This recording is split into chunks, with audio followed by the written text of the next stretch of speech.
Binary division इसमें division के method वही है जैसे हम करते होते हैं इन नॉर्मल जो डेसिमल नंबर्स भी होते हैं, जैसे 5 डिवाइडेड बाई 2 हो गया तो 5 अंदर आता है एंड 2 बाहर आता है और उसकी डिवीज़न की जाती है। उन्हीं रूल्स को यूज़ करते हुए हम डिवीज़न करेंगे, लेकिन ये जो सब्ट्रैक्शन हम कर रहे होते हैं इसके रूल्स होंगे बाइनरी के rules. Subtraction binary rules of subtraction तो 1 0 है, तो यहाँ पे 1 1 0 है, तो यहाँ से हम लेफ़्ट से स्टार्ट करते होते हैं ना। इसमें 1 डिजिट एट अ टाइम लिया जाता है, ठीक है, बाय रूल ये होता है। तो ये डिजिट अगर इससे स्मॉल हो, ठीक है, तो नेक्स्ट डिजिट को भी लाना पड़ता है हमें मैदान में। तो उसे लाने के लिए हमें एक ज़ीरो यहाँ पे पहले इंसर्ट करना होगा, फिर ये अब दूसरा डिजिट भी काउंट होगा। अब ये इन 2 डिजिट्स के मुकाबले के मुताबिक हम टेबल लेके जाएंगे, तो 1 0 जो करीब हो सकता है उसका टेबल 1 पे ही लेके जा सकते हैं हम। 2 पे तो लेके जाने से रहे, या 0 पे लेके जा सकते हैं हम टेबल, या 1 पे लेके जा सकते हैं। तो बाइनरी में तो ये फिर मैक्सिमम इसका टेबल जाएगा 1 पे, एंड हम देख सकते हैं कि ये 1 टाइम्स लेके जाने पे ये ऐसा आएगा। सब्ट्रैक्शन करते हैं 1 माइनस 0 इज़ 1, 1 माइनस 1 इज़ 0। अब ये 1 एट अ टाइम, अब ये नीचे आएगा ऐसे। तो अब ये जो 1 0 है लेफ़्ट वाला तो नॉन सिग्निफिकेंट होता है ना, तो ये 1 0 पे अब टेबल हम लेके जाएंगे, तो ये 1 0 1 ज़ा ही 1 0 होगा और ये सब्ट्रैक्शन हम करें तो 0। तो इसका आंसर जो है 0 1 1 2, या फिर 1 1 2 भी हम इसे लिख सकते हैं, दोनों सिमिलर बातें, या 1 1 भी लिख सकते हैं। तो ये 2 लिखना ये शो करता है कि ये बाइनरी बिट्स में है। हम एक ये एग्जांपल कर लेते हैं, इसमें 1 1 0 अंदर आएगा एंड 1 1 बाहर आएगा। तो हम चाहते हैं अब सिर्फ बाय रूल तो एक ही डिजिट को कंसीडर किया जाता है एट अ टाइम, तो हम क्योंकि 1 इज़ लेस देन 1 1 तो हमें 2 डिजिट्स कंसीडर करने होंगे, उसके लिए हमें पहले ही 0 एक इंसर्ट करना पड़ेगा। अब हम ये 2 डिजिट्स को ले सकते हैं, तो ये 1 टाइम्स जाएगा इस पर टेबल और ये 0 आ जाएगा। अब ये 1 नीचे आएगा, ठीक है, इस पे भी टेबल लेके जाना है, इसकी भी मौजूदगी है, तो ये 11 0 टाइम्स 0 0 आएगा एंड हेंस यहाँ पे ख़त्म हो जाएगा एंड जो आंसर आएगा 1 0 आएगा। इसका रेफरेंस ऐसे ही है जैसे 220 पे टेबल लेके जाएं हम 2 का, तो ये 1 एट अ टाइम हम कंसिडर कर सकते हैं। 2 इज़ इक्वल्स टू 2, ये जो 2 नंबर हैं जिन पे हम डिवीजन लेके जा रहे होते हैं, या इक्वल होना चाहिए, इससे ग्रेटर होना चाहिए, लेस नहीं होना चाहिए। तो उस कंडीशन के लिए ऊपर हम या पॉइंट को लिखते हैं या फिर ज़ीरोज़ को लिखते हैं, ऐसी चीज़ें चीज़ की जाती है। तो ये 2 1 ज़ा 2 आएगा, ये 1 0 इसका रिमाइंडर आता है, इन दोनों को सब्ट्रैक्ट करें तो ये वाला भी 0 नीचे आता है, तो इस पर भी टेबल लेके जाना होता है हमने, ये यहीं पे ख़त्म नहीं हो जाता।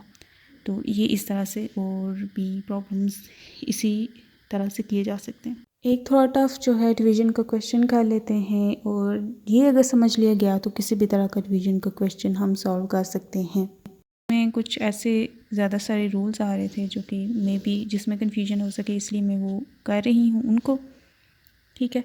तो क्योंकि ये पहले बचपन में हम करते होते थे तो अभी कन्फ्यूजन हो सकती है। तो सबसे पहले बाय रूल ये होता है कि हम सिर्फ एक डिजिट एट अ टाइम को कंसीडर कर रहे होते हैं, दूसरे डिजिट को भी कंसीडर करने के लिए, ठीक है, यहाँ पे 0 लगाना पड़ता है। पहले 0 लगाएंगे क्योंकि 1 इज़ लेस देन 11। अगर सिर्फ 1 को देखें तो यहाँ पे जिसको डिवाइड कर रहे हैं ना 11 पे, तो वो डिजिट शुड बी इक्वल और ग्रेटर देन 11, अदरवाइज़ हम उसकी डिवीज़न नहीं कर सकते। तो दोनों 1 1 कंसिडर करने के लिए, दूसरा एक और डिजिट 1 के साथ लाने के लिए हम यहाँ पे 0 पुट करते हैं, क्योंकि ये लेफ़्ट साइड पे होता है ना, इसलिए इसको नॉर्मली लिखा नहीं जाता। तो अब हम जो टेबल लेके जाएंगे वो 1 एंड 1 पे लेके जाएंगे। सो 11 1 टाइम्स ये आ जाएगा which is 0, we know that. तो अब एक डिजिट नीचे 1 आएगा, ठीक है, एक एट अ टाइम आता है। दूसरा को लाने के लिए दूसरा लाने की ज़रूरत क्यों है, क्योंकि 0 1 जो कि सिंपली 1 है इज़ लेस देन 1 1, ठीक है, 11 या 1 1 कहें इसे, तो ये इससे लेस है, तो यहाँ पे ये इसके इक्वल या ग्रेटर होना चाहिए। तो एक और डिजिट को नीचे लाना होगा, इसके लिए यहाँ पे हम 0 इंसर्ट करेंगे और ये डिजिट नीचे आ जाएगा, सो 0। Now 1 0 is again less than 1 1, तो हमें एक और डिजिट को नीचे लाना पड़ेगा, उसके लिए एक और 0, सो ये 1 0 0। अब जो हम टेबल लेके जाएंगे अब वो इन 3 के हिसाब से लेके जाएंगे। तो अब जो हम टेबल लेके जाएंगे वो लीस्ट 1 पे लेके जाते हैं मैक्सिमम। तो अब ये जो 1 1 11 1 11 आता है ना, या 1 1 कहें, तो ये लेफ़्ट ये राइट टू लेफ़्ट लिखना है इसको यहाँ पे। इसमें क्योंकि 2 पे लेके गए थे तो इस 2 को ही कंसीडर किया था ना हमने, यहाँ पे 1 0 पुट किया, सो दैट 2 को कंसीडर करें एट अ टाइम। तो यहाँ पे 1 लिखा, फिर यहाँ पे 1 लिखा।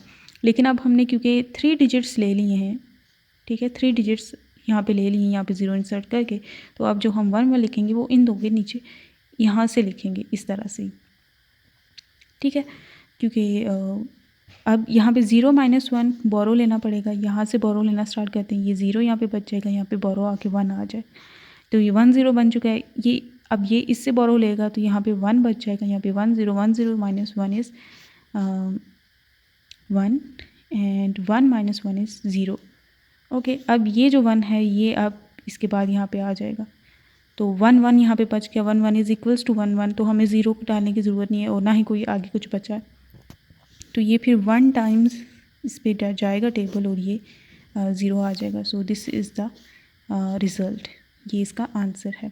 तो इन्हीं रूल्स को यूज़ करते हुए बाकी जो डिवीज़न है उसको भी कर लिया जाए तो ईज़ी हो जाता है। सिमिलरली अगर ये वाला केस किया जाए